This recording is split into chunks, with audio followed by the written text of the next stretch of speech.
Құрметті тіл ғылымы каналының көрермендері, сіздердің назарларыңызға күрделенген жай сөйлемдердің күрделену жолының бірі қыстырма сөйлемдер арқылы күрделенуді ұсынғым келеді. Қыстырма сөйлемдер бұл бір қалыпқа түскен фразеологиялық сипаты болатын, шектеулі мағынасы бар, жеке қолданылмайтын құрылымдарды қыстырма құрылымдар деп атайды. Қыстырма құрылымдар бұлар сөйлем мүшесі бола алмайды. Мағыналарына қарай қыстырма сөйлемдерді 5 топқа топтастырады. Бірінші тобы кісінің көңіл күйін, сезімін білдіретін қыстырмалар. Бұған бақытымызға қарай, біздің бағымызға, өкінішке қарай, обалы не керек, бір ғажабы деген тәрізді қыстырмалар жатады. Екінші топқа айтылған ойға нануды, жорамалдауды білдіретін қыстырмалар жатады.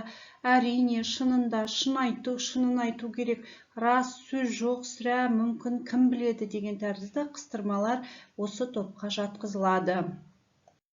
Үшінші топқа ойдың айтылу амалын, тәсілін білдіретін қыстырмалар жатқызылады. Оған қысқасы, демек, дегенмен, айтпақшы, қорыта келгенде деген қыстырмалар жатады.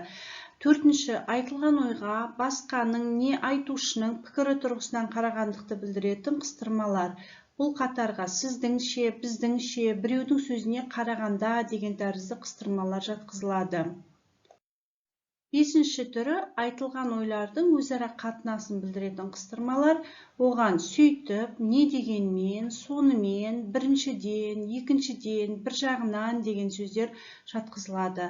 Қыстырмалар бұл қыстырма сөз тіркесі, қыстырма сөйлем тұлғасында келе алады. Қыстырма сөйлемдер айтылған пікірге тірек, дәлел, әсерлік өң беретін қыстырма сөйлемдер негізгі сөйлемге дегендей деген сөз арқылы телінеді. Мысалы, Құдайға шүкір, біреуден ілгері, біреуден кейін дегендей, ішіп жемім жетеді дегенде, осы күрделенген сөйлемді күрделендіріп тұрған қыстырма сөйлем ол біреуден ілгері, біреуден кейін дегендей деген. Осы біреуден ілгері, біреуден кейін деген қыстырма сөйлемді негізгі сөйлем желісіне теліп тұрған дегендей деген сөз. Қыстырма сөйлемдер маме, бабе, папе және етістікпен немесе есім сөздің тіркесуі арқылы жасалады. Кітаптың қызығына түскендіктен бе, немесе әкесін күткендіктен бе, оның отырысы күндегіден бұл жолы ұзаққа созылды деген сөйлемді алатын болсақ, осыны күрделендіріп тұрған кітаптың қызығына түскендіктен бе, немесе әкесін күткендіктен бе дегенде аталған жолмен жасалып тұр. Кім біледі, ойлады, білем, неге екені белгісіз, қысқасын айтқанда деген қыстырмаларда күрделенген жай сөйлем жасауға қатысады. Неге екені белгісіз, Әлібекті үлкен үйге ас алдында ғана шақырды деген болсақ, осы күрделенген сөйлемде неге екені белгісіз деген қыстырма құрылым сөйлемді күрделендіріп тұр.